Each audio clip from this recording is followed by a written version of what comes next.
इसी प्रयागराज की भूमि जहां 1000 वर्ष तक भगवान नारायण को अपना पति बनाने के लिए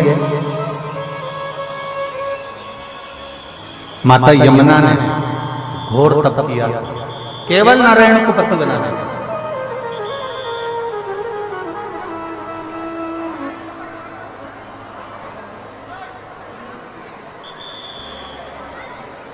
महाराज व्यासपीठ के नजदीक में सारे संत साधु जन विराजमान हैं और इस प्रयागराज की पवित्र भूमि पर कई संत, कई साधु, सन्यासी, तपस्वी कल्पवास कर रहे हैं। कई गृहस्थी भी यहाँ कल्पवास कर रहे हैं। आपके स्मरण में एक जगह होगी प्रयागराज की,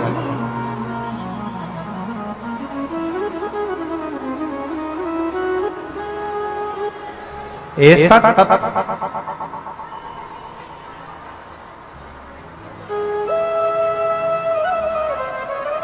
आप सभी के स्मरण में होगा जब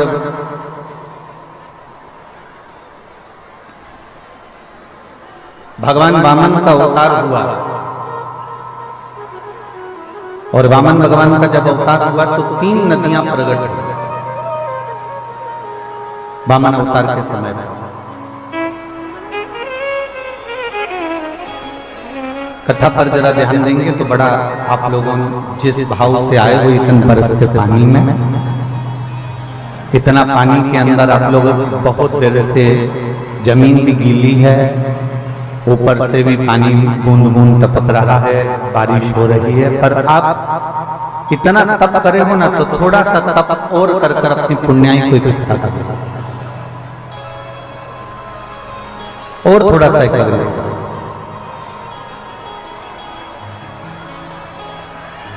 वामन भगवान के अवतार के समय पर 3 नदियां प्रकट हुई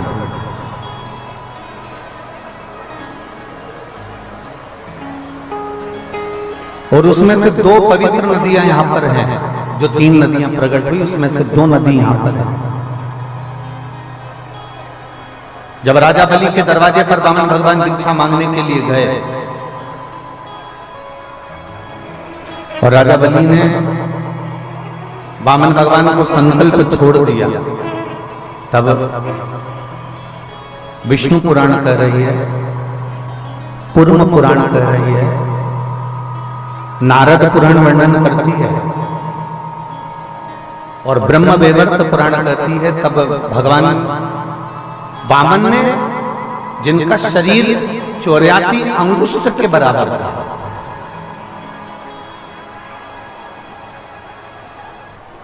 वामन भगवान का जो शरीर था वो 84 अंगुष्ठ के बराबर था। इसलिए आज भी मानव देह जो है ना वो 84 अंगूठे के बराबर है। आप अपने अंगूठे से जब पूरी मानव देह को अंगूठे से लेकर शिखा तक नापेंगे अपने शरीर को तो ये 84 अंगुष्ठ के बराबर अपना शरीर निकलेगा।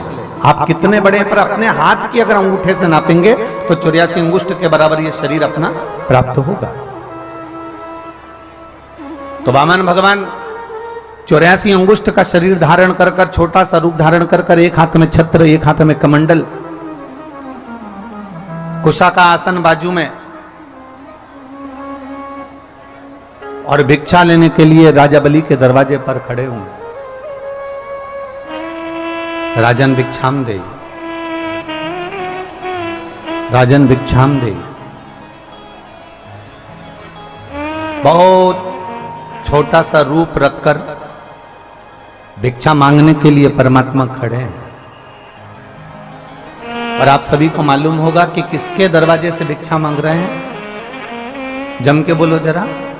राजा बलि। राजा बलि को जानते हो ना आप लोग? ये कोई साधारण सा राजा बलि नहीं है। जिस राजा बलि ने पूर्व समय में एक अच्छे ब्राह्मण के घर में जन्म लिया था, पर एक कर्म बेकार करा कि वो जुआ खेलना प्रारंभ कर दिया था। और जुआ खेलता पर जुए में जीत नहीं पाता था, हमेशा हार जाता। ऐसी कोई घड़ी इस राजा बलि के जीवन में नहीं आई जो पूर्व समय का इसका जन्म था, ब्राह्मण के घर में जन्म लेने के बाद जुआ खेलना, पर ऐसा कोई समय नहीं था जिस समय वो एक बार भी जीता हो। अब उसके पास में कोई भी जुए में लगाने के लिए कोई सामग्री नहीं थी। तब उस बालक ने विचार करा कि अब मेरे पास में कोई सामग्री नहीं तो मैं क्या लेकर आऊं। तब उसी समय पर वो चोरी करने के लिए एक संत के आश्रम में पहुंच गया। एक संत के आश्रम में जैसे ही गया, साधु के आश्रम में जैसे ही गया, संत के दरवाजे पर जैसे ही गया, संत के दरवाजे पर जाते ही उसने देखा कि मैं अंदर संत की कुटिया में मिलेगा क्या, संत की कुटिया में होगा क्या। अब संत के पास मिल क्या सकता है। तो संत की कुटिया में जैसे ही गए और संत की कुटिया में जाकर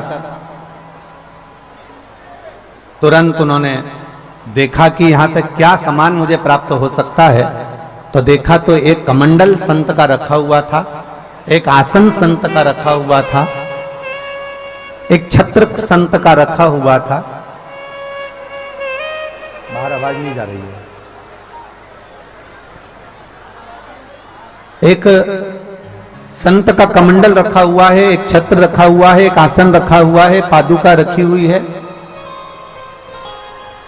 ये सारी सामग्री उस चोर ने विचार कर कर उस सारी सामग्री को चुरा लिया।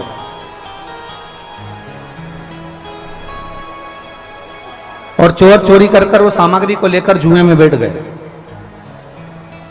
अपने सारे मित्रों के साथ जब जुआ खेलने बैठा तो धीरे धीरे कर कर उसने छत्र, कमंडल, आसन, पादुका जो संत के यहां से लेकर आया था वो सारी सामग्री उसने उस जुए में लगा दी। और संत की कोई पुण्याई थी, साधु की कोई पुण्याई थी, गुरुजन की कोई पुण्याई थी। उस पुण्याई के बल पर आज जुआरी जीत गया। और जुआरी जब जीता तो जितने दोस्त उसके साथ में जुआ खेलने के लिए बैठे थे उन्होंने अपनी पूरी पूरी सत्ता, पूरा पूरा वैभव, पूरी पूरी दौलत उस जुए में लगा दी थी, जिसके बल पर वो पूर्ण की तरह से बहुत सारा विजयता प्राप्त कर ली उसने। शिव कथा कहती है, भगवान देवादिदेव महादेव का चरित्र कहता है, जुआरी जिसने संत के दरवाजे की पादुका, संत के दरवाजे का कमंडल, संत के दरवाजे का छत्र, संत के दरवाजे का आसन चुराया था, वो ले जाकर जुए में लगाया और जुए में लगाया। आज पहली बार वो जीता और जीतने के बाद उसने सारी सामग्री अपने पास में रख ली और पूरी सत्ता उसकी हो गई। इतना धन, इतना वैभव आ गया। शिव महापुराण की कथा कहती है कि इतना वैभव उसके पास में आया, इतना वैभव आया कि वो अरबपति खरबपति बन गया। ढेरों संपदा उसके पास में हो गई, ढेरों वैभव उसके पास में हो गया, ढेरों वैभव उसके पास। अब वैभव तो एकत्रित हो गया। हमने पहले भी कथा में कहा है, जब धन बढ़ता है, संपदा बढ़ती है, जब धन और संपदा दोनों बढ़ती है तो हम पहले भी कथा में कह चुके हैं कि 3 मित्र आपके बढ़ जाते हैं। संपदा बढ़ने पर 3 मित्र आपके बढ़ जाते हैं। पहले नंबर का ताली मित्र, आपकी प्रशंसा करने वाला बढ़ जाता है। दूसरे नंबर पर थाली मित्र, होटल में खिलाने वाला बढ़ जाता है। और तीसरे नंबर पर प्याली मित्र, मैं खाने में पिलाने वाला बढ़ जाता है। संपदा बढ़ी कि ये 3 अपने आप बढ़ जाते हैं, आपको ढूंढना नहीं पड़ता इनको। संपदा बढ़ने पर आपको ताली मित्र, प्रशंसा करने वाले बहुत मिलेंगे, वाह वाह महाराज, बहुत बढ़िया, बहुत बढ़िया, बहुत जोरदार, करे जाओ, ये वो, प्रशंसा करने वाले बहुत मिलेंगे। दूसरे नंबर पर थाली मित्र, होटल में खिलाने वाले बहुत मिलेंगे। जैसे जैसे धन बढ़ जाएगा ऐसे ऐसे मित्र मिल जाएंगे जो आपको होटल में ले जाकर बिठा देंगे, धीरे धीरे आपको होटल का चस्का लगा देंगे, गलत कार्य में लगा देंगे, उसके बाद आपके धन को पूरा की पूरा जीन जाएंगे। और तीसरे नंबर पर है प्याली मित्र, आपको पीना भी याद नहीं होगा, पर आपके जो मित्र होंगे, जो आपका धन देखकर आपके मित्र बन जाएंगे, वो आपको पीने में लगा देंगे और पूरा बर्बाद कर देंगे। अब ये जुआरी जीत तो गया, धन तो आ गया, और इसने वेश्या का संग कर लिया, मदिरा का नशा कर लिया, वेश्या को अपना बनाने के लिए बहुत प्रयास करा। एक दिन वेश्या ने कहा, आज मेरा मन कर रहा है कि मेरे बालों में लगाने के लिए मुझे गजरा चाहिए, मुझे मेरे बालों में लगाना है, मुझे गजरा चाहिए। तो जुआरी ने कहा, ठीक है, मैं तुम्हारे लिए गजरा लेकर आऊं। उसने कहा, मुझे मेरे गजरे के साथ में खाने के लिए मुझे बीड़ा चाहिए, पान चाहिए, मैं तुम्हारे लिए पान बीड़ा लेकर आऊं। आज जुआरी नशे में धुत होकर गजरा और बीड़ा लेकर चला। बीच में राह में ठोकर लग जाती है और ठोकर लगते से नीचे गिर जाता है। जब नीचे गिरा, गजरा और बीड़ा दोनों की दोनों जमीन पर रज में मिट्टी में हो जाता है। मिट्टी में हो गया, बेहोशी में गिर गया। थोड़ी देर बाद इसको होश आया। होश आने के बाद इसने सोचा कि मुझे वेश्या के घर जाना है, पर गजरा और बीड़ा तो मिट्टी में हो गया। अगर मैं वेश्या को ये मिट्टी का सामान दूंगा तो वेश्या मुझसे प्रसन्न नहीं होगी। अब मैं करूं तो करूं क्या? सामने एक शिवालय था, जहां वो गिरकर पड़ा था उसके ठीक सामने एक शिवालय था, शंकर का एक ओटला था। उस शिवालय पर केवल शंकर जी की एक शिवलिंग रखी हुई थी। और इस जुआरी ने विचार करा, मेरे बीड़े में और गजरे में इस शंकर ने नियत लगा दी है, इसमें इन्होंने नजर लगा दी है, इसलिए ये गिर गया। उसने बीड़ा और गजरा उठाया और शंकर के मंदिर में फेंक दिया। शिव के मंदिर में उसे फेंका।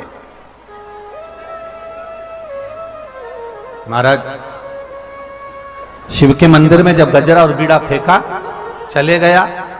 8 महीने पूरे हुए और इसके प्राण छूट गए। प्राण छूटने के बाद ये यम की कैद में पड़ गया। जब यम की कैद में पड़ा तो यमराज ने चित्रगुप्त महाराज से पूछा कि इसके पाप और पुण्य गिने जाएं। तो महाराज, इसने कोई पुण्य नहीं करा, ब्राह्मण कुल में जन्म लिया पर हमेशा झूठ बोला। ब्राह्मण कुल में जन्म लेने के बाद भी ये गलत कर्म करता रहा, जुआ खेलता रहा, मदिरापान करता रहा, वैश्यवृत्ति करता रहा, गलत गलत कार्य करता रहा, इसलिए इसने कोई पुण्य नहीं करा, इसको नरक में फेंका जाए। यमराज ने कहा, ऐसा हो नहीं सकता। मृत्यु लोक में अगर किसी का जन्म होता है तो वो जिंदगी में एक ना एक पुण्य जरूर करता है।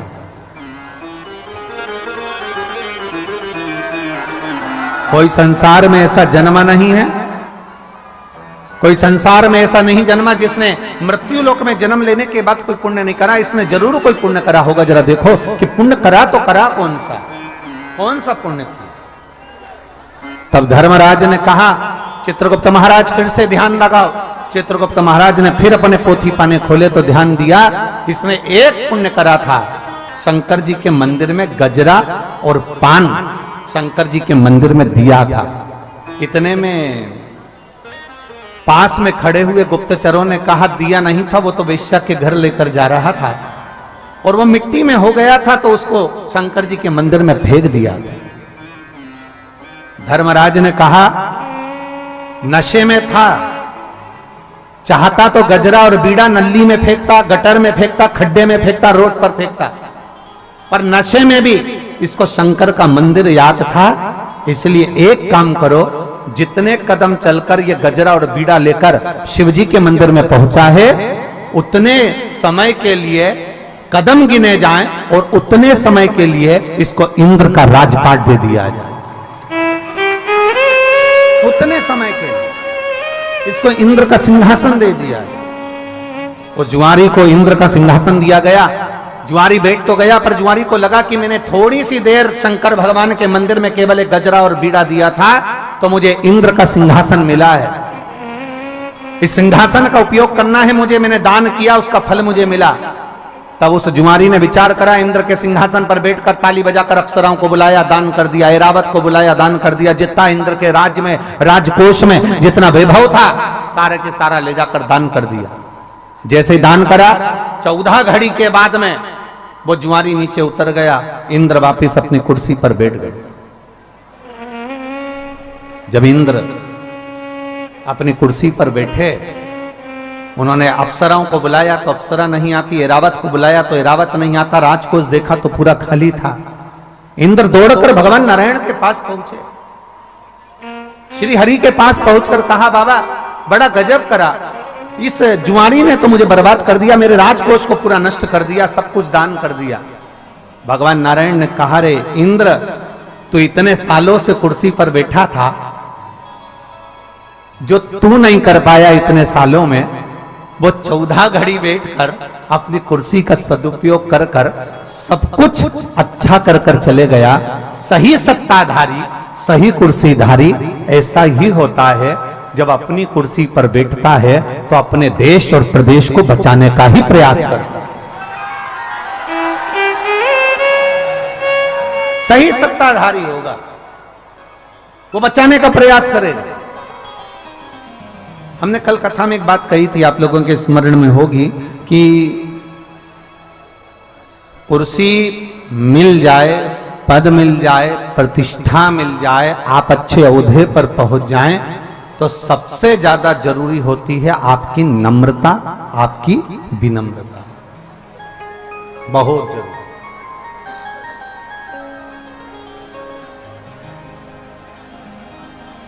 और मैंने तेरे ही भरोसे बाबा, तेरे ही भरोसे हवा बिच उड़ती जावांगी, बाबा डोर तो छड़ी ना में कटी जावांगी, भोले मैं तेरी पत्नी, शंभो मैं तेरी पत्नी, हवा बिच उड़ती जावांगी, बाबा डोर तो छड़ी ना में कटी जावांगी, भोले मैं तेरी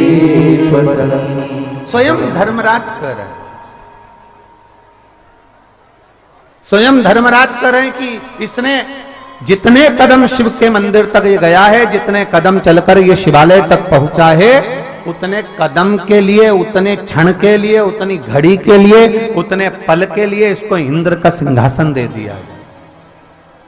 आप लोग जाते हो शिव मंदिर? जम के तो बोलो जरा।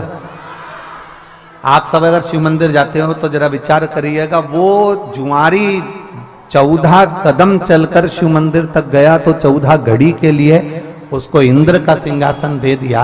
अगर आप रोज देवाधिदेव महादेव के दरवाजे तक जाते हो तो क्या मेरा महादेव आपकी झोली खुशियों से नहीं भरेगा?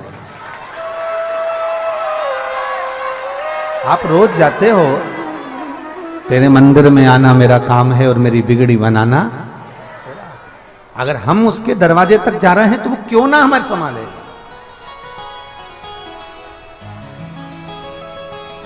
वो हमें क्यों ना संभालेगा। बोल बम का नारा है। आप और हम अगर शिव के शिवालय तक पहुंचे हैं, भगवान शंकर के दरवाजे तक पहुंचे हैं, तो मेरा बाबा देवाधिदेव महादेव संभालता जरूर है। वो खाली नहीं रखता, वो खाली नहीं छोड़ता।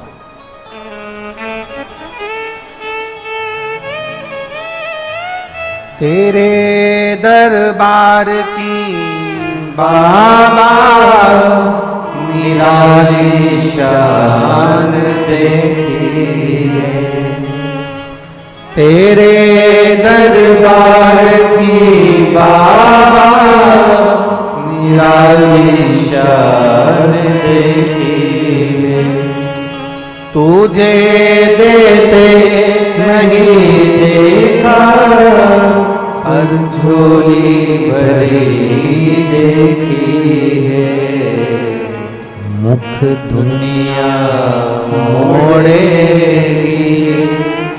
बाबा मुखड़ा मोड़, मुख दुनिया मोड़ेगी, बाबा तू मुखड़ा मैनू लगी परीती, बाबा तू वेना। हम शिव के भरोसे, हम शंकर के भरोसे, हम शिव के आश्रित होकर आए, शिव के आश्रित। मेरी जीजियों,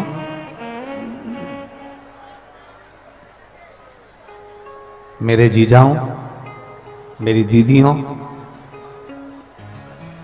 मेरी बेटियों, बेटाओं, मेरी माताओं, भाई, एक बात अपनी बुद्धि में बिठा कर रख लो, एक बात अपने चित्त में बिल्कुल बिठा कर रख लीजिए। संसार में जिसका जन्म हुआ है, माता के गर्भ में जब हम पड़े रहे, उस समय देवादिदेव महादेव ने हमको संभाला, और जब हम माता के गर्भ से बाहर निकले, जब हमारा जन्म हो गया, पृथ्वी पर हम आ गए, मृत्यु लोक में हम पैदा हो गए, पृथ्वी पर हम जन्म ले लिए। शिव कथा कहती है, शिवजी ने माता पार्वती जी को नंदनवन में एक बात कही थी कि पार्वती, जब पृथ्वी पर पशु, पक्षी, जलचर, थलचर, वायुचर या मनुष्य, जानवर, कोई भी पृथ्वी पर जब जन्म लेता है, एक छोटा सा छोटा जीव भी अगर पृथ्वी पर जन्म लेता है, तो शिव कहते हैं उसके भरण पोषण की जवाबदारी मेरी होती है। इसलिए लोग मुझे हमेशा विश्वनाथ कहते हैं, क्योंकि मैं किसी को अनाथ नहीं छोड़ता।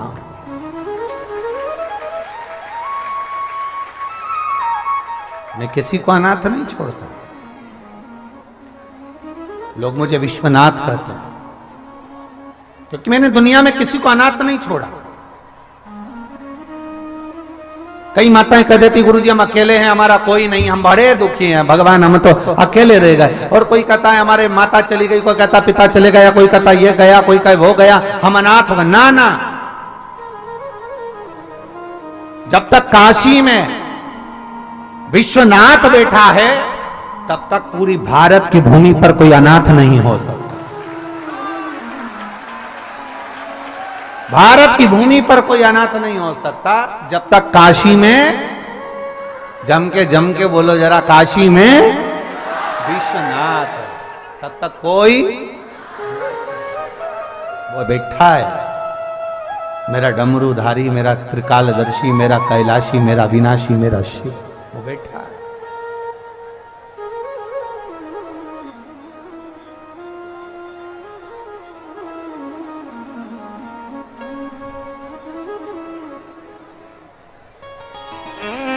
कल हमने आपको कहा था, तुम्हारी धूप में तप रहे थे, तब हमने एक बात कही थी कि तुम्हारी परीक्षा लेगा।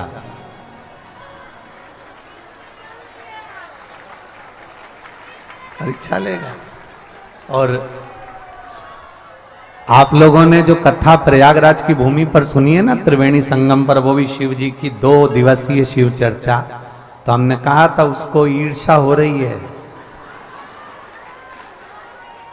और हमने कल कहा था कि बरस सकता है। अब हमको क्या मालूम था कि इतनी जल्दी सुन भी लेगा, इतना अंदाजा थोड़ी ना था महाराज जी कि ये इतनी जल्दी सुन लेता है। और 4 बजे कहा, 3:31 से चालू हो।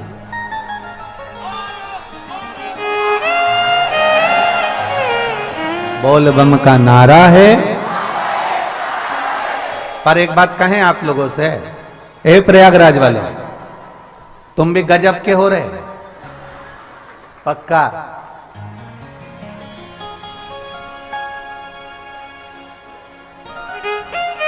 हमने एक बार पहले सुना था, हमने अपनी जिंदगी में कभी देखा तो नहीं, पर ऐसा सुना था कि जो पियक्कड़ होता है ना, वो टलता नहीं है। आज समझ में आ गया कि शिव कथा के पियक्कड़ भी नहीं टलते। पक्का।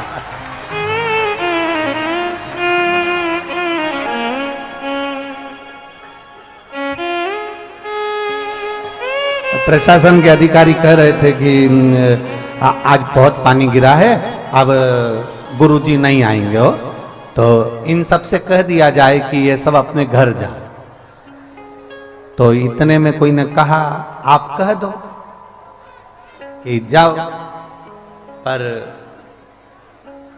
कई लोगों ने कहा भी, आप लोगों से बोला था जाओ थोड़ा इधर चले जाओ, उधर चले जाओ, नहीं कहा, नहीं कहा ना। कितने अच्छा भाव है देखो अब, और कहे सो जाओ तो कोई तुम जाने वाले हो है? तुम ना जाओ।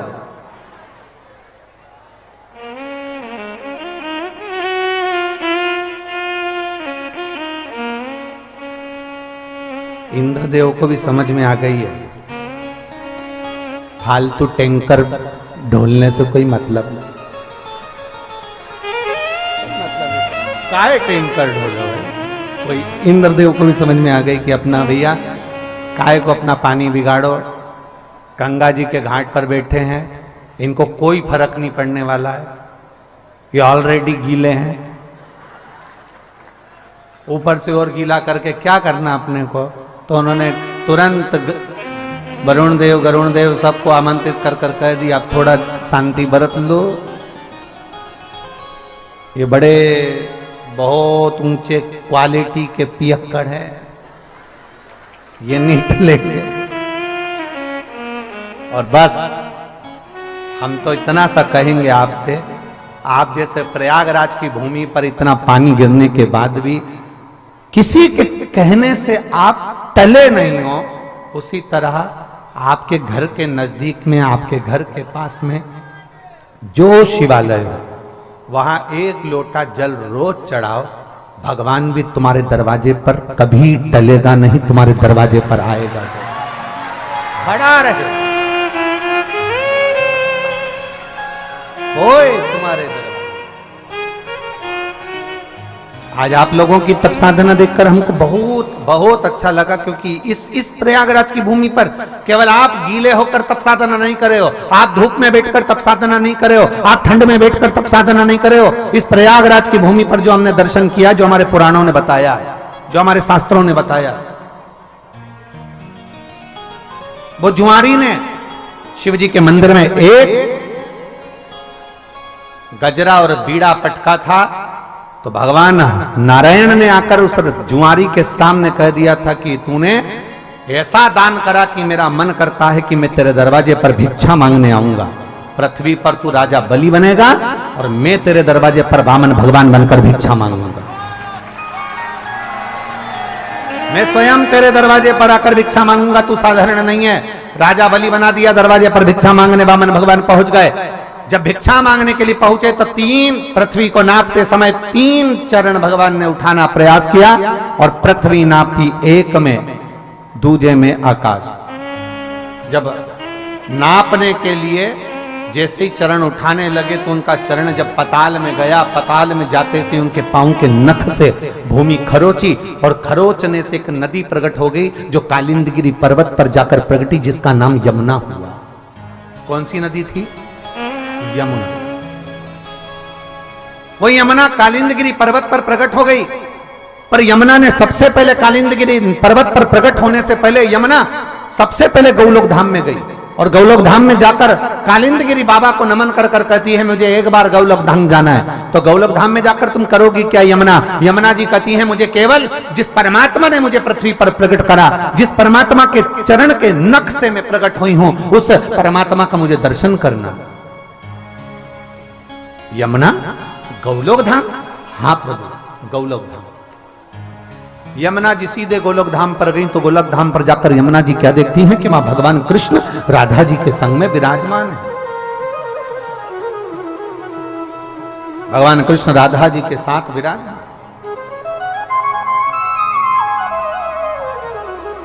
और राधा जी के साथ भगवान कृष्ण विराजमान थे, बड़े आनंद में झूला झूल रहे थे। यमुना जी ने जाकर जो नारायण का दर्शन करा, भगवान हरि विठल का दर्शन करा, भगवान पांडुरंगा का दर्शन करा, भगवान कृष्ण का दर्शन करा, भगवान विष्णु का दर्शन करा, जो दर्शन किया तो उसी समय पर यमुना जी के हृदय में आ गया, जैसे राधा भगवान कृष्ण के पास में बैठी है, मुझे भी उस नारायण के करीब में बैठना है और मुझे भी इनकी पटरानी बनना है। मैं भी पटरानी बनूं, पर पटरानी बनने के लिए कोई सहजता नहीं है, कोई साधारणता नहीं है।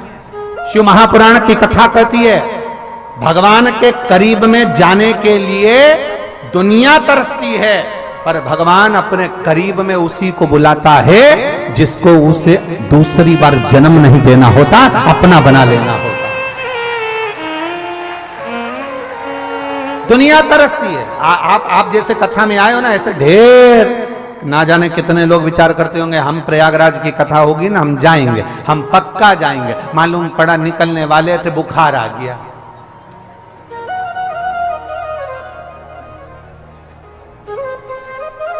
आप लोग भी आए होगे ना, आपसे भी 2-4 लोगों ने तो कहा ही होगा मोहल्ले के, मालूम है सीवर वाला मारा जा रहा है सतुआ बाबा जी के यहां। अच्छा, अपन एक काम करेंगे, सब चलेंगे। बोलो बोलो, सही है कि गलत है? सब चलेंगे।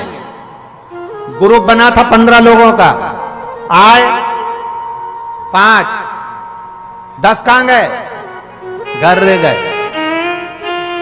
घर नहीं रह गए, पूरे बगीचे में इतने सारे फूल लगे होते हैं। आपको क्या पूरे फूल पसंद आते हैं? 2-4 फूल अच्छे पसंद आते हैं जिसको तुम तोड़ना चाहते हो। उसी तरह मेरे भोले बाबा को जो पसंद आता है उसी को शिव महापुराण की कथा तक बुलाता, वो बुलाता ही नहीं।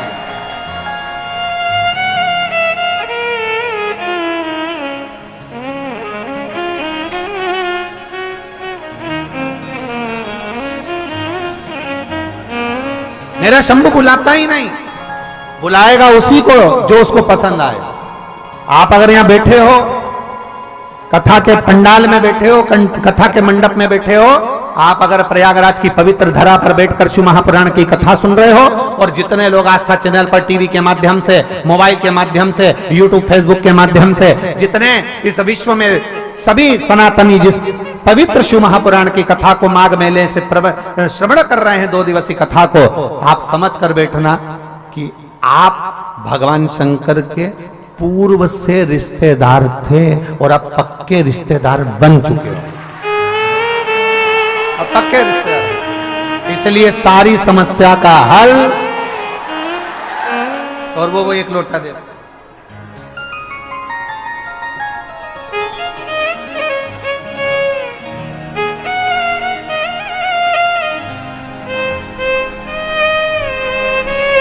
गुरुजी,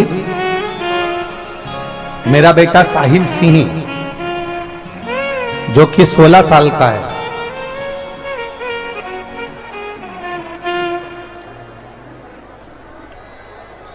ये पत्र लिखा है जया सिंह गाजीपुर। कहीं बैठी हैं जया सिंह गाजीपुर से? आप ही हैं? एक सा हाथ हिला दो एक बार। श्री शिवाय नमस्तुभ्यम। बेटा आया है?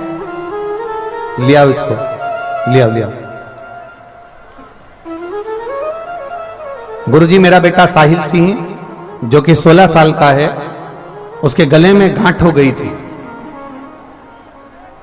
उसके गले में गांठ हो गई, वो गांठ बढ़ती चली जा रही थी, पूरा गला उसका सूज गया था। गाजीपुर डॉक्टर को दिखाया तो जांच हुआ, दवा ली, लेकिन कोई फायदा नहीं हुआ।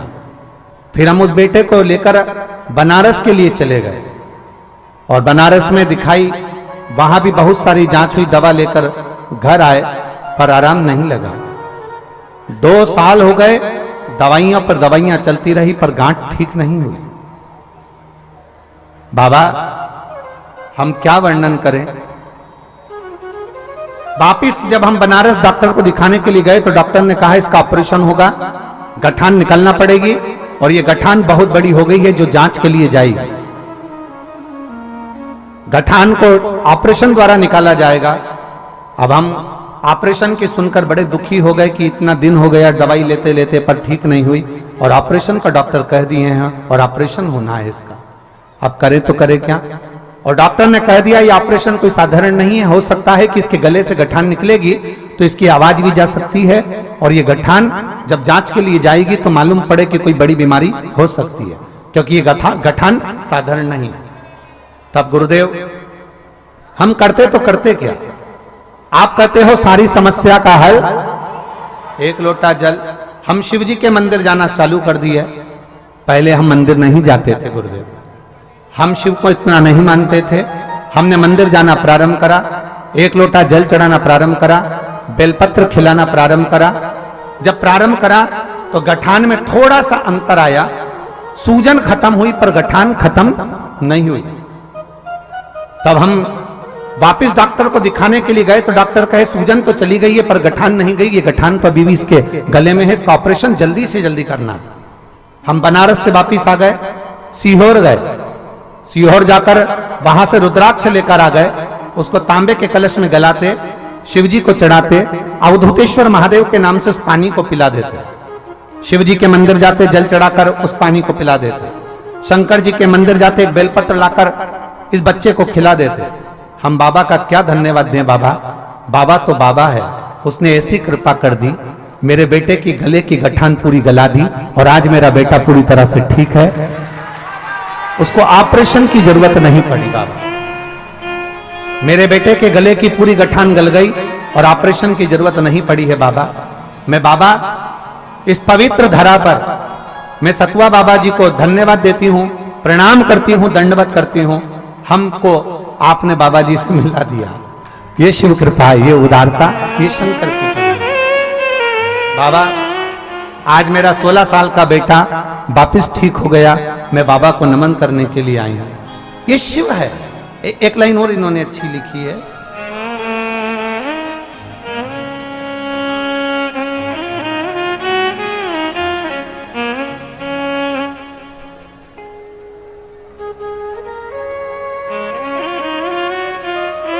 मेरा बेटा गुरुजी बहुत मुश्किल के बाद तो मेरे को मिला, बहुत मुश्किल के बाद तो इसका जन्म हुआ और उसको इतनी तकलीफ हो गई थी जिसको देखकर हमको भी रोना आता था। पर बाबा कृपालु है, दयालु है, कुबेर भंडारी है, जिसने मेरे बेटे को ठीक कर दिया है। ये शिव तत्व है।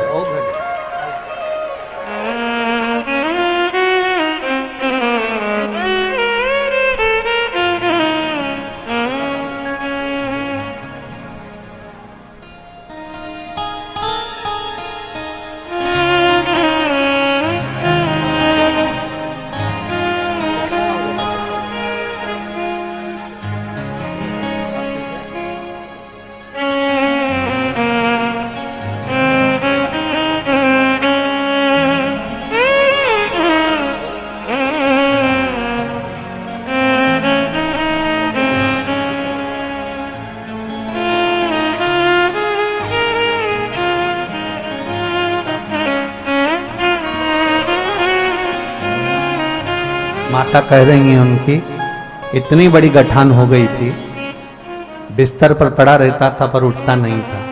आज बाबा की कृपा से आया है। ये प्रयागराज तीर्थ की महिमा है और देवाधिदेव महादेव की कृपा है। बोल बम का नारा है, शिव तत्व की प्राप्ति, शंकर ओघड़ी। आप उसे दिल से रिझाएंगे, वो दिल से मिलता है। आप उसे दिल से पुकारेंगे, वो दिल से आपके सम्मुख में होगा। आप जितना जितना विश्वास से भगवान को रिझाते हैं, भगवान उतने विश्वास को जीत कर आपका होता है। 10 दिन मंदिर चले गए और विचार करा कि मुझे भगवान शंकर सब कुछ दे दे, तो ये कठिन है मान, बहुत कठिन। आप ये ना सोचिए, आप में से कई लोग ऐसे भी हैं जो 8 दिन 15 दिन 20 दिन मंदिर चले जा, मैं मंदिर जाने के बाद हमें विचार करें कि भगवान हमारी सुन ले, वापिस मंदिर जाना बंद कर दे। ये सहजता नहीं होती, ये सहजता नहीं। और मेरे भोले तेरा सहारा है, मेरे भोले तेरा सहारा है, मेरी नैया का तू किनारा है, मेरी नैया का तू किनारा है।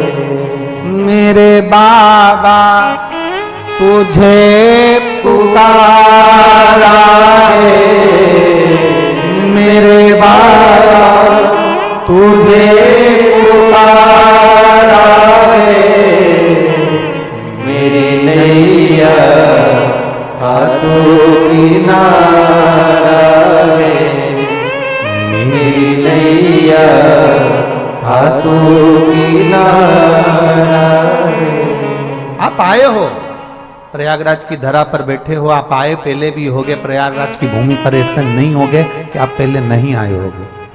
पर पहले आए थे तो गंगा यमुना सरस्वती का स्नान करने के लिए आए थे, पहले आए थे तो प्रयाग का मेला घूमने के लिए आए थे, पहले आए थे तो कुंभ का मेला घूमने के लिए आए थे, पहले आए थे तो प्रयाग का शाही स्नान करने के लिए आए थे। पर आज आप त्रिवेणी के संगम पर आप मेला देखने के लिए नहीं आए हो, आज त्रिवेणी के संगम पर आप मेला घूमने के लिए नहीं आए हो, आज त्रिवेणी के संगम पर आप देवादिदेव महादेव से जो आज जगत का पिता है उसको गले लगाने के लिए आए हो, इसलिए यहां पर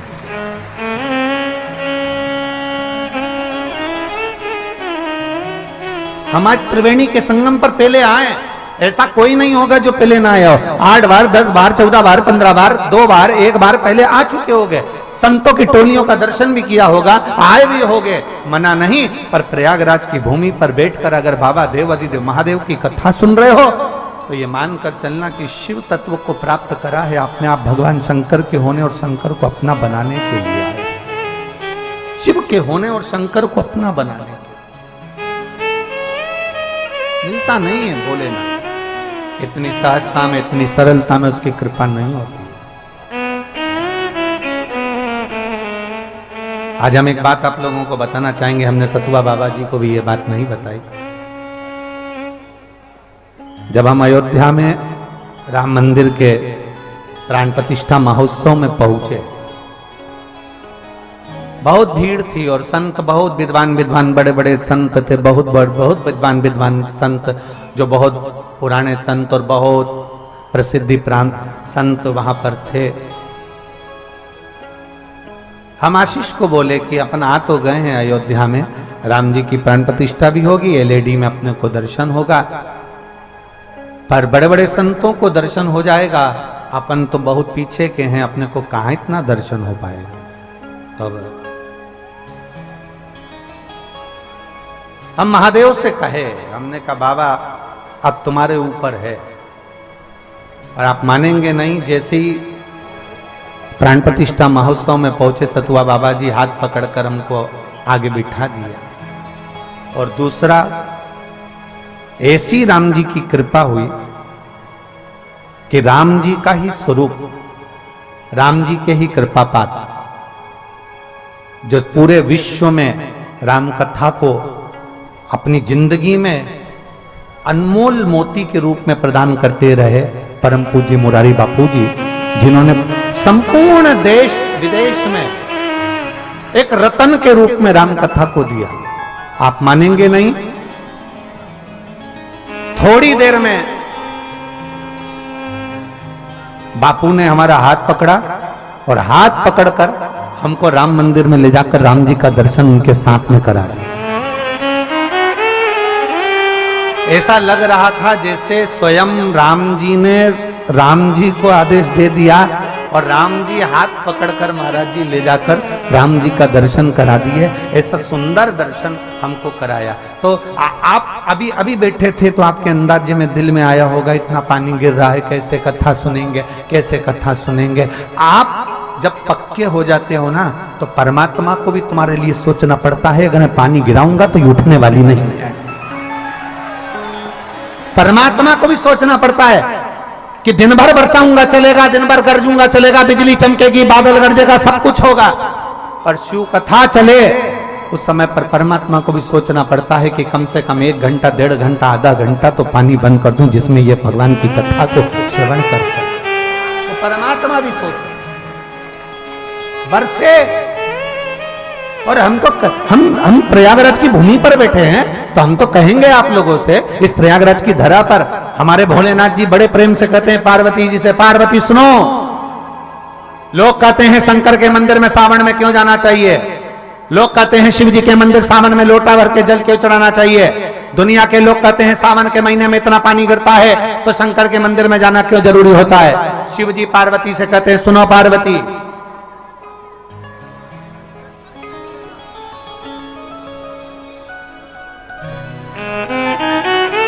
सावन के महीने में भगवान शंकर पार्वती से कहते हैं, सुनो पार्वती, जब एक भक्त मेरे ऊपर जल चढ़ाने के लिए आता है तब मैं इंद्र को भी कह देता हूं, गरुण और वरुण को भी कह देता हूं, सुनो जब भक्त आए तब पानी मत गिराना, जब भक्त आ जाए तब पानी गिराना। क्यों, समझ में आया? बारिश बरसो, खूब बरसो, पर ऐसी मत बरसो कि कोई आ ना सके। शिव जी कहते हैं बारिश बरसो, खूब बरसो, पर ऐसी मत बरसो कि कोई आ ना सके। और अब शिव जी कहते हैं बारिश बरसो, ऐसी बरसो कि अब कोई जा ना सके, ऐसी बरसो। अब आ गया है ना मेरे पास मेरा भक्त, अब आ गया ना मेरा भक्त, मेरे शिवालय में आ गया, मेरी शरणागति में आ गया, मेरे पास आ गया। और जब भोले का भक्त भोले के करीब में आ जाए, बारिश अब बरसो तो ऐसी बरसो कि कोई जा ना सके, जो मेरा हो जाए तो मेरे पास से कभी ना जाए, इसलिए तू बरसते रहे, वो मेरे करीब में बना रहे। ये यीशु क्यों घड़ी है, ये शंभू है, ये त्रिकालदर्शी, ये कैलाशी, ये अविनाशी, ये शंकर है, उसको पहचानना कठिन है।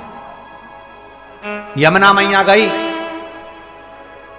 जो उन्होंने गोलोक धाम में दर्शन करा, भगवान का विचार कर लिया कि मुझे पटरानी बनना है भगवान नारायण की, पटरानी बनना है भगवान कृष्ण की, अब करूं तो करूं क्या। यमुना मैया सीधे सबसे पहले माता सरस्वती के पास पहुंची, ब्रह्मणी के पास में पहुंचकर उन्होंने विनती करी, मुझे करूं क्या, मैं कैसे भगवान कृष्ण की, भगवान नारायण की पटरानी बन सकती हूं, आप बताओ मैं कैसे बन सकती हूं। सरस्वती ने कहा एक ही काम है, गंगा जी के घाट पर जाओ, शंकर जी की आराधना करो। गंगा के घाट पर शिव की आराधना, हाँ। यमुना मैया पूरे मृत्यु लोक में भ्रमण करती करती करती करती प्रयागराज की पवित्र भूमि पर पहुंच गई। और प्रयागराज की पवित्र भूमि पर भीटा की पहाड़ियों में, कहां की पहाड़ी, भीटा, प्रयागराज में यहां से महाराज जी 25 किलोमीटर दूरी पर भीटा की पहाड़ी पर एक स्थान, ऐसा स्थान है शंकर जी का, यमुना जी का ऐसा स्थान जहां पर स्वयं यमुना भगवान शंकर की आराधना करने के लिए बैठी और शंकर जी को सुजावन महादेव के नाम से वहां पर आना पड़ा और दर्शन देना पड़ा।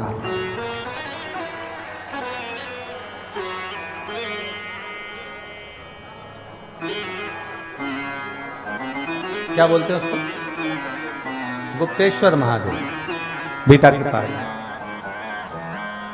स्थान। यमुना मैया प्रयागराज की पवित्र भूमि पर आ गई और प्रयागराज की पवित्र भूमि पर आकर यमुना जी गंगा जी के घाट पर आराम से बैठकर तप साधना में लीन हो गई। इतनी लीन हो गई, हजारों वर्ष निकल गए पर भगवान भोलेनाथ जी का दर्शन नहीं हुआ। अब याद रखना, जरा बहुत अच्छी बात आपके सामने कहना चाहेंगे, आप स्मरण में लाएंगे और जितने आस्था चैनल पर सुन रहे हैं, फेसबुक यूट्यूब पर सुन रहे हैं, वो ध्यान लगाएंगे, बहुत सावधानी से सुनिए। हजारों वर्ष का तप करिए, शिव जी प्रसन्न नहीं होते। हजारों वर्ष की साधना करिए, शिव जी प्रसन्न नहीं होते। यमुना जी की कथा कर रही है, सुजावन महादेव की कथा कर रही है। भगवान शंकर का तप कर कर कर यमुना जी बहुत वर्ष बीत गए पर भगवान प्रसन्न नहीं हुए। तुम भी 1000 वर्ष तक नेत्र बंद कर कर साधना लगा कर बैठ जाओ, शिव जी नहीं प्रसन्न होंगे। तुम वन में जाकर बैठ जाओ, महादेव प्रसन्न नहीं होंगे। 1000 वर्ष तक तप करो, महादेव प्रसन्न नहीं होंगे। यमुना जी को लगा कि मेरे तो महादेव प्रसन्न नहीं हो रहे, मैं करूं तो करूं क्या। उसी समय उन्होंने गंगा जी का ध्यान किया। यमुना जी ने गंगा जी के हाथ जोड़े, हे गंगा मैया, गंगा मैया आप कृपा करो, हमें बताओ महादेव कैसे प्रसन्न होंगे। एक बार भी यमुना जी ने गंगा जी से यह नहीं कहा कि नारायण कैसे प्रसन्न होंगे, क्योंकि नारायण से विवाह करना है ना इनको डायरेक्ट। अगर नारायण से विवाह करना है तो नारायण को प्रसन्न करना था, पर ये नारायण को प्रसन्न नहीं कर रही है, महादेव को प्रसन्न कर रही है। हमारे जो डॉक्टर होते हैं ना, वो भी बहुत अच्छे वेद पुराण पढ़े होते हैं, इसलिए डॉक्टर साहब कभी भी एक गोली नहीं देते, एक गोली के साथ दूसरी गोली लगा कर देते हैं। वो कहते हैं ये गोली सुबेरे खा लोगे, फिर ये गोली भोजन के, जम के बोलो जरा, भोजन के बाद खाना। ये भोजन के पहले खाना, ये भोजन के बाद खाना। डॉक्टर भी 2 गोली देता है, एक गोली नहीं देता। उसी तरह महादेव की कथा कहती है, यमुना जी ने विचार करा कि मैं सीधे नारायण से अगर मांगूंगी तो नारायण मुझे पटरानी नहीं बनाएंगे, पर शंकर भगवान की बात नारायण कभी टाल नहीं सकते, इसलिए मैं नारायण को अगर मांगू उससे पहले मैं महादेव से मांग लेती, मैं शिव से मांग लेती। अब गंगा जी से कहा, गंगा जी आप बताओ। गंगा जी बोलती हैं कि आप एक काम करो कि तुम 1000 वर्ष की तप साधना करोगे तो महादेव प्रसन्न नहीं होंगे, तुम नेत्र बंद कर कर बैठी रहोगी तो महादेव प्रसन्न नहीं होंगे, तो मैं क्या करूं। तब यमुना जी से गंगा जी ने कहा, बालू रेत का शिवलिंग बनाओ, उसकी पूजन कर कर 1 लोटा जल चढ़ाओ। अब देखो, आपसे भी हम एक ही बात कहते हैं, सारी समस्या का हल। आज तक हमने ये नहीं कहा कि तुम्हारी समस्या भारी है तो आंख बंद करके बैठो, उठो ही मती, खाओ मती, सो मती। हमने ये बोला कभी? हमने तो एक बात बहुत अच्छी कही तुमसे, खूब खाओ पर लोगों के प्राण मत खाओ।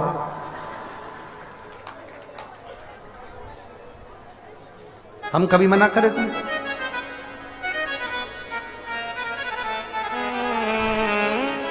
शिव महापुराण की कथा में सबसे शुरू में वेदव्यास जी वर्णन करते हैं शिव कथा सुनने का नियम।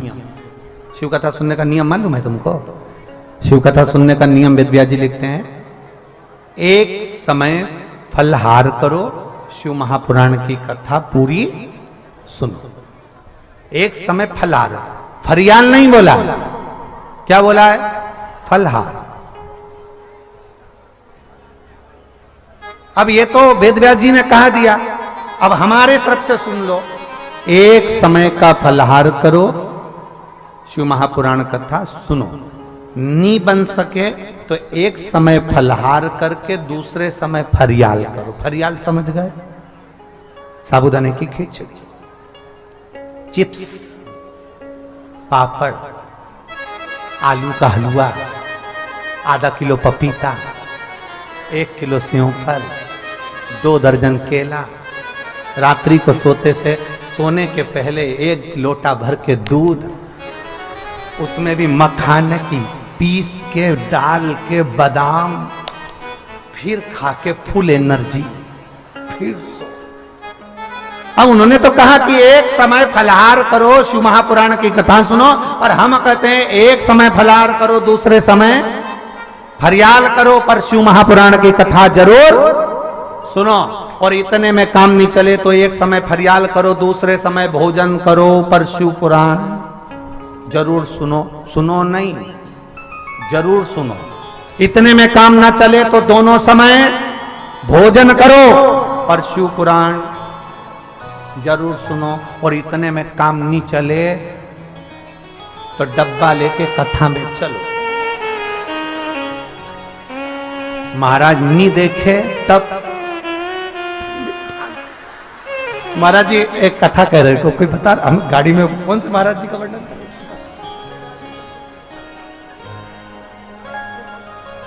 जरा इनको माइक दो, जरा माइक दो। ना ना ना थोड़ा सा तो बोलो देव जरा महाराज जी। ये पहली बार शिव पुराण में ऐसा हुआ है। आज थोड़ा सा एक महाराज जी का वर्णन कर रहे थे कि एक महाराज जी ऐसे थे जो प्रवचन देते थे तो वो, हाँ महाराज जी, काशी की बात है, रामायण का महोत्सव चल रहा था, अनेक वक्ता लोगों को बोलना था। एक वक्ता बहुत मोटे थे और उनकी जैसे महाराज जी ने बताया फलाहार का सिस्टम था। अब उनको बीच में भूख लगी आई तो भोजन करते अपने प्रवचन देते देते साल ओढ़ के और पूरा खा लिए। तो हमने पूछा क्या हुआ, बोले थोड़ी सी माला जब बाकी रह गई थी वही जप रहे बोला हर हर महादेव। तो महाराज जी बता रहे थे कि जब अपनी इंद्रियां एकदम प्रसन्न होगी तभी तो कथा में रस आएगा। जब इंद्रियां, अब मालूम पड़े कहीं का बेचारा डाक कहीं ने कह दिया नहीं भागवत जी सुनना है, रामायण सुनना है, शिव पुराण सुनना है, उपास करना पड़ेगा, उपास करा दिया, मालूम पड़े उसकी शुगर की बीमारी थी, ब्लड प्रेशर की बीमारी थी, और बेचारी ने कुछ नहीं खाया, शुगर और बीपी ऊंचा नीचा हो गया, और कथा की यजमान हॉस्पिटल में 3 दिन से पड़ी, 7 दिन की कथा यूं ही नहीं पड़ गई। क्या मतलब, खूब चरो और एकादशी करो, कोई मना नहीं। दिल से अपनी इंद्रियों, कभी भी परमात्मा ये नहीं कहता कि तुम भूखे रहना। कहा भगवान ने, जम के तो बोलो, भगवान कभी नहीं कहता कि तू भूखे रहना। भगवान इतना जरूर कहता है कि किसी का दिल मत दुखाना। जिस दिन तूने दिल नहीं दुखाया समझ लेना तेरा व्रत सफल हो गया और मैं तेरा हो गया,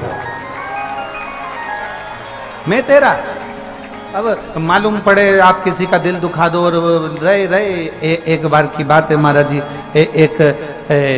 कहीं की एक माता जी बहुत बहुत बुजुर्ग सी एक बार कथा में आ गई थी, और कथा में आते से बोली गुरुजी हमको तुमसे गुरु मंत्र लेना है। हमने कहा माता जी कितने साल की हो, कि 82। हमने कहा 82 वर्ष की हो गई, तुमने अभी तक गुरु मंत्र नहीं लिया? कहीं नहीं महाराज जी, एक बार हम जब छोटे से थे, शादी नहीं भई थी हमारी, तब हमने गुरु मंत्र ले लिया था, हमारी अम्मा ने दिलवा दिया था। एक महाराज जी आए थे, उनसे मंत्र दिलवाया था। फिर हमारी शादी हो गई, हम हमारे पति के साथ चित्रकूट घूमने गए। हमने कहा हमारे गुरु जी इतने ही रहते हैं यहीं पर, तो अपन चलते हैं। हम जो गुरु जी से मिलने के लिए गए तो मालूम पड़ा कि हमारे गुरु जी तो फिर हमारी उम्र आगे बढ़ी। हमारे पति ने कहा तुम्हारे गुरुजी नहीं है तो हमारे गुरुजी यहीं रहते हैं काशी में, चलो हम उनसे मंत्र दिला दे। हमारे पति हमें वहीं से चित्रकूट से सीधे काशी ले गए, उन्होंने उनसे मंत्र दिलवा दिया। हमारे बच्चे बड़े हुए, वो कहे हमें काशी घूमना है, हम काशी घूमने के लिए गए। दूसरी बार हमने कहा चलो हमारे गुरुजी इतने रहते हैं, हम उनसे मिलिया। गुरुजी से मिलने गए तो मालूम पड़ा गुरुजी। फिर हमारी जीजी हमारे साथ गई थी, उसने कहा तुम चिंता मत करो, तुम्हारे गुरुजी चले गए तो क्या हुआ, हमारे गुरुजी यहीं रहते हैं पास में प्रयाग में। हमारी जीजी हमें प्रयाग ले आई, अवस्था हमारी हो गई और हमारी जीजी ने हमें प्रयाग में लाके गुरु मंत्र दिलवा दिया। फिर हमारे बच्चे बड़े हो गए, कुंभ के मेले में प्रयाग आए, उन्होंने कहा हमारे गुरुजी यहीं रहते हैं प्रयाग में, चलो मिल यहाँ आए। जो मिलने गए तो पता चला गुरुजी चले। अब वो महिला बोली गुरुजी हमारा कोई गुरु नहीं है, तुम मंत्र दे दो। हमने कर रेन दे, तू रेन दे। मंत्र लेती जाती है, गुरु को निपटाती जाती है।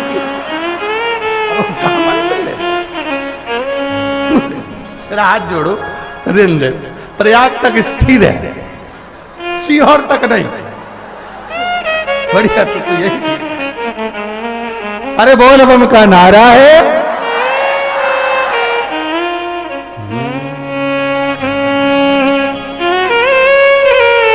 कब से खड़े झोली पसार, क्यों न सुने तू मेरी पुकार। कब से खड़े झोली पसार, क्यों न सुने तू मेरी पुकार। मुझे तेरा ही सहारा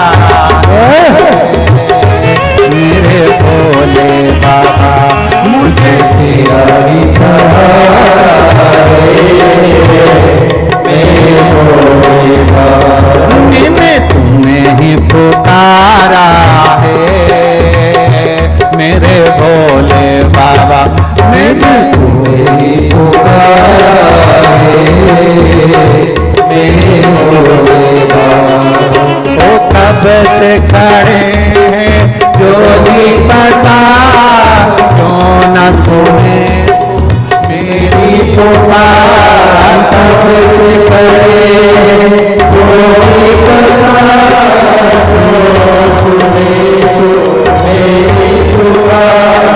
तब से खड़े हैं जोली पसार, क्यों न सुने तू मेरी पुकार।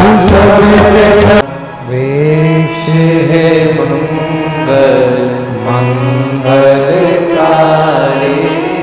वेश है मंगल मंगलकारी। शमशान वासी हमारा, शमशान वासी हमारा। ओ भोला सब दुख काटो हमारा, ओ भोला सब दुख काटो हमारा। भगवान देवादिदेव महादेव का चरित्र कह रहा है, भगवान शिव का संवाद कर रहा है।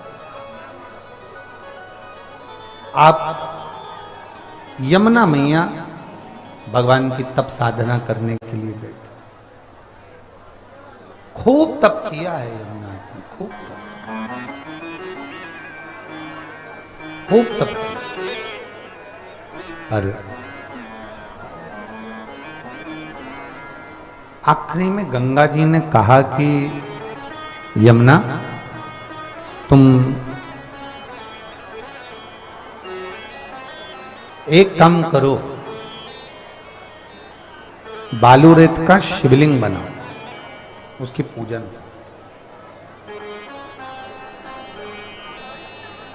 शिवलिंग की जो पूजन होती है, भगवान शंकर की जो शिवलिंग का पूजन है, वो साधारण नहीं।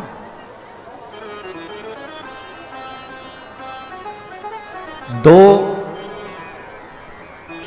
गुप्त नवरात्रे होते हैं, थोड़ा ध्यान देंगे। दो गुप्त नवरात्रे होते हैं। एक गुप्त नवरात्रा यही माघ के महीने में आता है, जो 10 तारीख से चालू हुआ, 18 तारीख तक चलेगा। श्रृंगी ऋषि ने इस गुप्त नवरात्रे का बड़ा वर्णन किया। श्रृंगी बाबा ने इस गुप्त नवरात्रे के बारे में बहुत कुछ बताया, बहुत कुछ।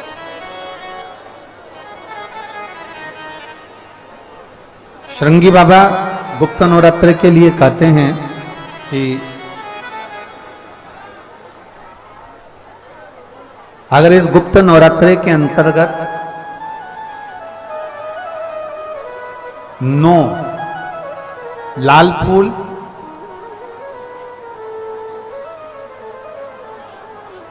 और 5 श्वेत पुष्प, ये दोनों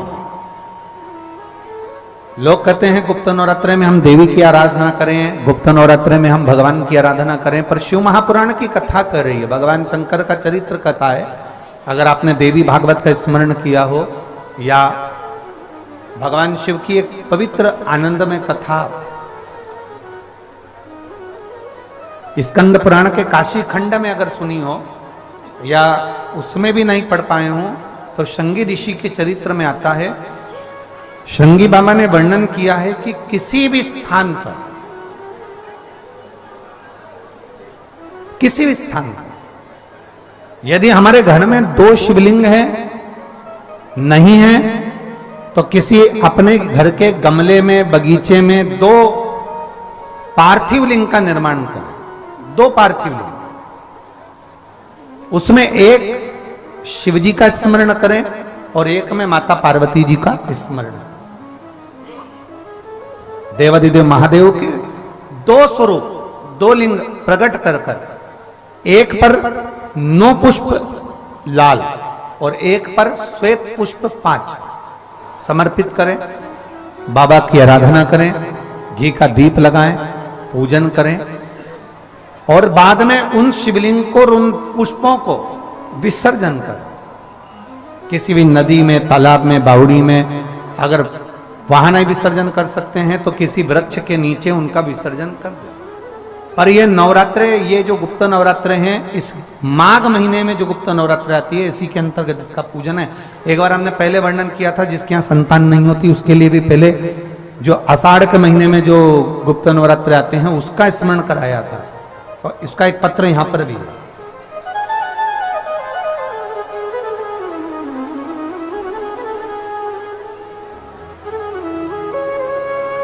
मेरा नाम अंकिता केसरवानी है, मेरे पति का नाम वरुण केसरवानी है। मैं कल्याणी देवी मंदिर प्रयागराज की रहने वाली हूं। मेरा मोबाइल नंबर ये है। कहीं बैठी हैं क्या? अगर कहीं बैठी हो तो हाथ का इशारा करेंगे।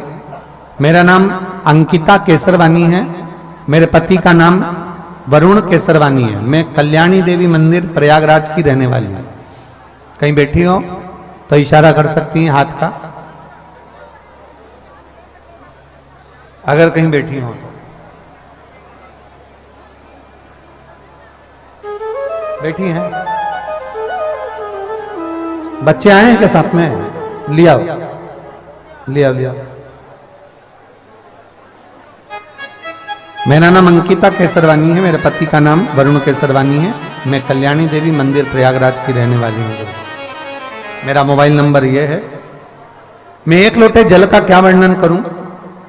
आपने जो गुप्त नवरात्रे का पहले वर्णन किया है शिव पूजन का, उसको करा और बाबा की ऐसी कृपा हुई है गुरुदेव, 10 वर्ष से संतान का सुख नहीं था,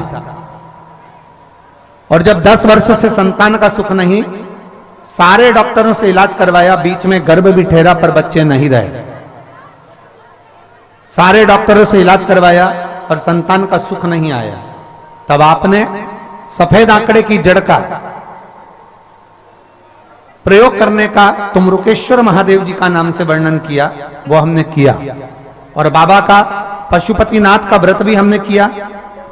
बाबा की ऐसी कृपा हुई गुरुदेव कि गर्भ ठेरा।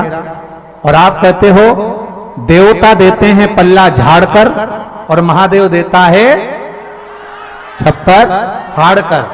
बाबा की ऐसी कृपा हुई गुरुदेव कि मेरे गर्भ ठेरा और गर्भ में 2 बच्चे बाबा देव अधिदेव महादेव की कृपा से जन्म लिए। मैं बाबा को 10 वर्ष के बाद मेरे को बाबा ने 2 संतान दी है, मैं उसको प्रणाम कराने के लिए लाई।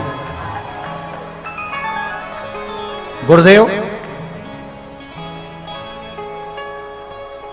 जब तक बच्चे गर्भ में रहे, जितनी बार सोनोग्राफी करवाई, हर रिपोर्ट में एक ही बात आई कि आपका एक बच्चा बेकार है, जिसकी धड़कन नहीं आई है, जो हाथ पैर से सही नहीं है।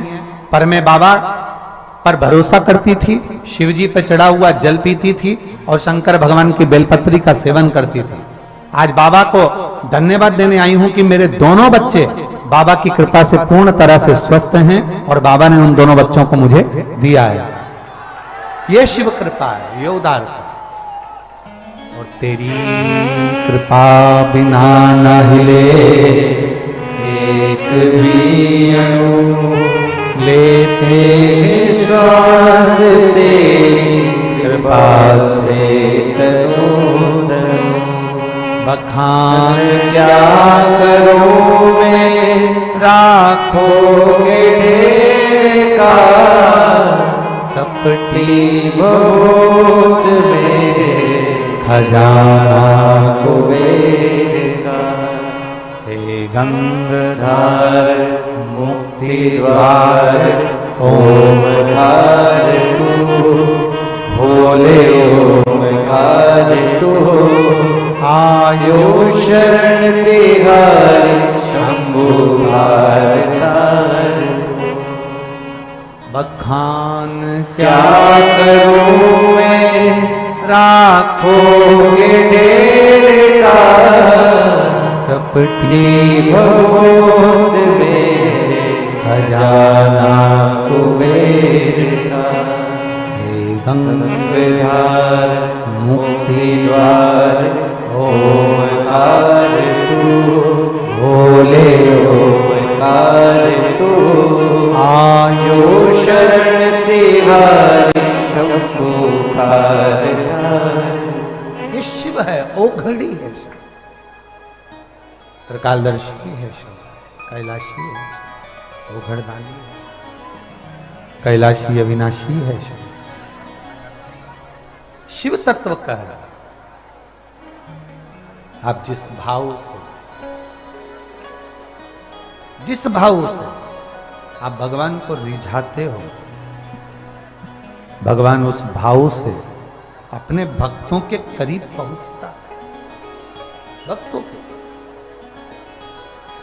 यमुना जी ने पार्थिव शिवलिंग का निर्माण किया। केवल चाहे गुप्त नवरात्रे हो चाहे सर्व नवरात्रे हो, केवल देवी की आराधना कर रहे हैं और सोचें कि हम माता जी की आराधना कर रहे हैं और माता जी हम पर प्रसन्न हो। शिव महापुराण की कथा कहती है, कोई सी भी नवरात्रे में अगर आप शंकर भगवान की आराधना के साथ देवी की आराधना करेंगे तो शिव महापुराण की कथा कहती है महादेव शिव और शक्ति दोनों ही कृपा जरूर करते हैं। ये निश्चित है, निश्चित है।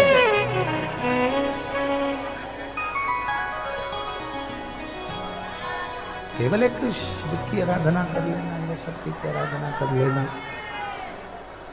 हम शिव और शक्ति की दोनों की आराधना एक साथ करें। हम शिव और शक्ति की दोनों की आराधना, दोनों की आराधना। और हम तो एक बात बहुत अच्छे से कहेंगे, हमने पहले भी कहा,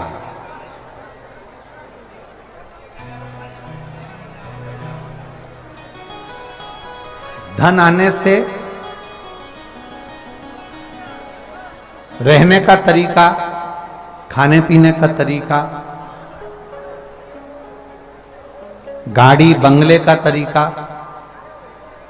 संपदा आने से, पैसा आने से तुम्हारा रहने का तरीका, खाने पीने का तरीका, चलने का तरीका, कपड़ों का तरीका, आभूषण का तरीका, पहनावे का तरीका भले बदल जाता, भले बदलता। धन संपदा आने से तुम्हारा रहने का तरीका, खाने पीने का तरीका, सोने का तरीका, सब तरीके बदल सकते हैं। कपड़ा पहनने का तरीका भी बदल सकता है।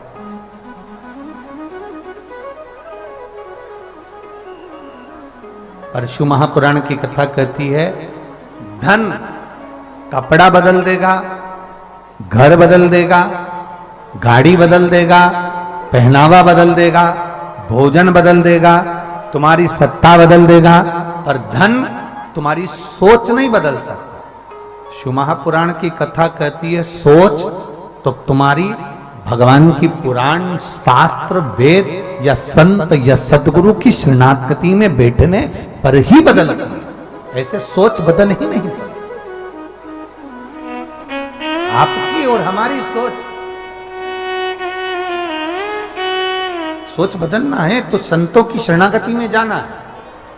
सोच बदलना है तो परमात्मा की शरणागति में पहुंचना है। सोच बदलना है तो संतों के बीच में जाना है। सोच बदलना है तो देवालय, शिवालय, भगवान शंकर की आराधना करने जाना है। दौलत कपड़ा बदल देगी, दौलत तुम्हारा रहने का तरीका बदल देगी, दौलत तुम्हारा वैभव, सत्ता सब बदल सकती है, पर वो दौलत तुम्हारी सोच नहीं बदल सकती। सोच बदलेगी तुम्हारी सत्संग, सोच बदलेगा तुम्हारा समर्पण, सोच बदलेगा तुम्हारे शंकर पर चढ़ाया गया एक लोटा, ये सोच बदल गई। एक पत्र हो रहे थे,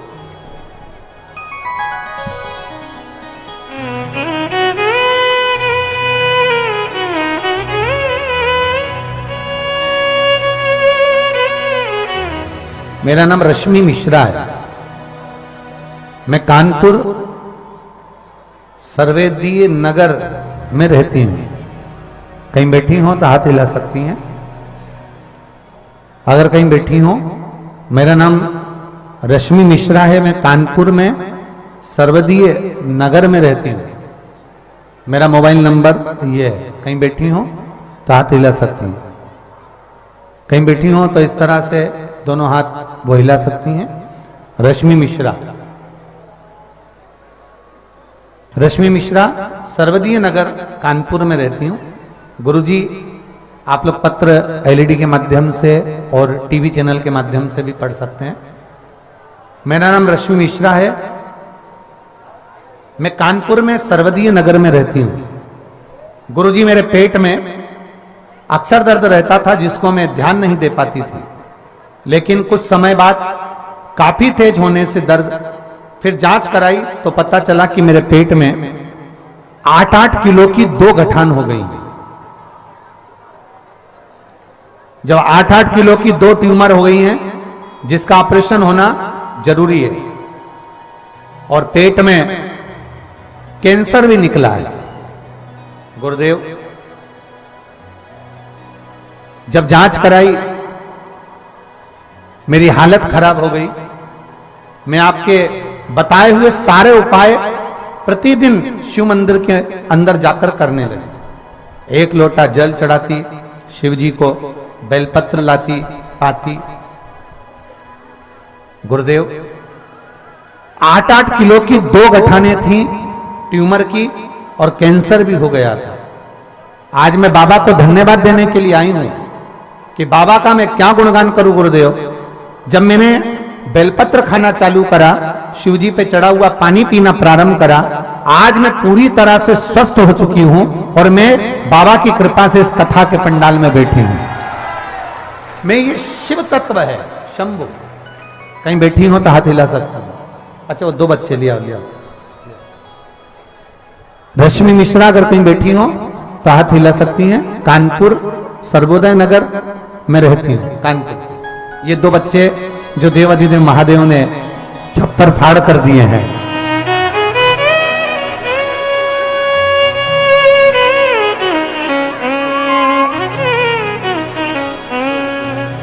देखो देखो देखो,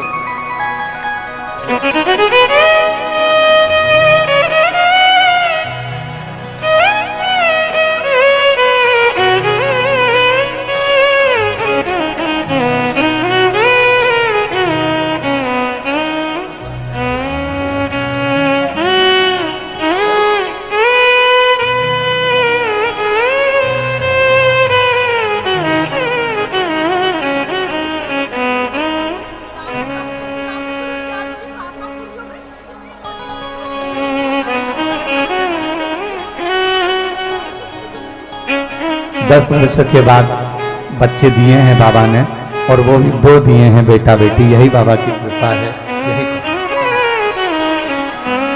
और खाली ना जाता कोई दर से तुम्हारे, खाली न जाता कोई दर से तुम्हारे, खड़ी हो नदी पावे फसारे, अपने से लगा लो गिरा जा, उठा उठा बोले अपने दर से अब तो लटा गिरी जा।